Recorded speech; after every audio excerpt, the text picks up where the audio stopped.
স্ত্রী সুজানার সঙ্গে বিচ্ছেদের পর গত ৩ বছর ধরে গায়িকা, বাচিক শিল্পী, অভিনেত্রী সাবা আজাদের সঙ্গে সম্পর্কে রয়েছেন অভিনেতা ঋত্বিক রোশন।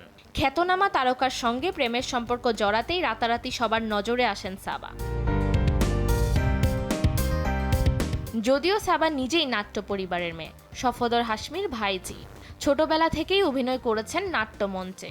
তবুও এই খ্যাতনামা তারকার প্রেমিকার হওয়ার পর থেকে যেন সর্বক্ষণ পাপ্পারাজিদের নজরে থাকতেন তিনি। যে বিষয়টি নিয়ে মাঝে মধ্যে বিরক্তিও প্রকাশ করেছেন এই মডেল। তবে সেসব আলোচনাকে পেছনে ফেলে এবার শোনা যাচ্ছে ঋত্বিকের সঙ্গে সম্পর্কটাই নাকি শেষ হয়ে গেছে সাবার। গত কয়েকদিন ধরে যে কটি অনুষ্ঠানে ঋত্বিককে দেখা গিয়েছে সর্বত্রই তিনি একা গিয়েছেন। আম্বানি বাড়ির বিয়ে হোক কিংবা ফারহা খানের মেয়ের শেষ যাত্রা, কোথাও দেখা যায়নি সাবাকে। অনেকেই বলছেন গত 2 বছরে এমনটা কখনো হয়নি। কোনো অনুষ্ঠানে সাবাহীন ঋত্বিককে দেখা যায়নি। সেটা কারণ জোহরের জন্মদিনের পার্টি হোক কিংবা রোশন বাড়ির জমায়েত, সর্বত্রই একসঙ্গে দেখা যেত তাদের। ফলে একাকী ঋত্বিককে দেখে জল্পনা দানা বাঁধতে শুরু করেছেন বলিউডে।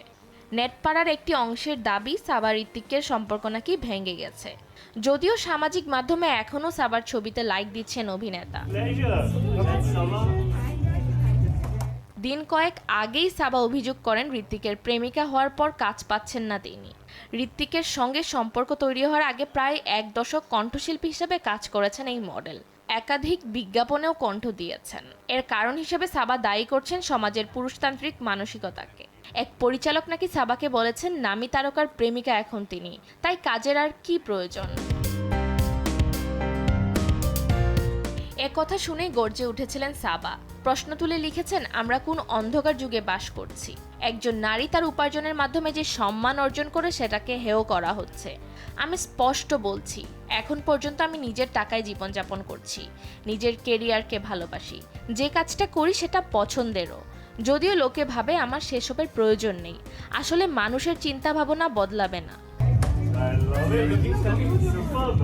এরই মধ্যে বিচ্ছেদের জল্পনায় নানান প্রশ্ন উঠতে শুরু করেছে ভক্তদের মুখে মুখে।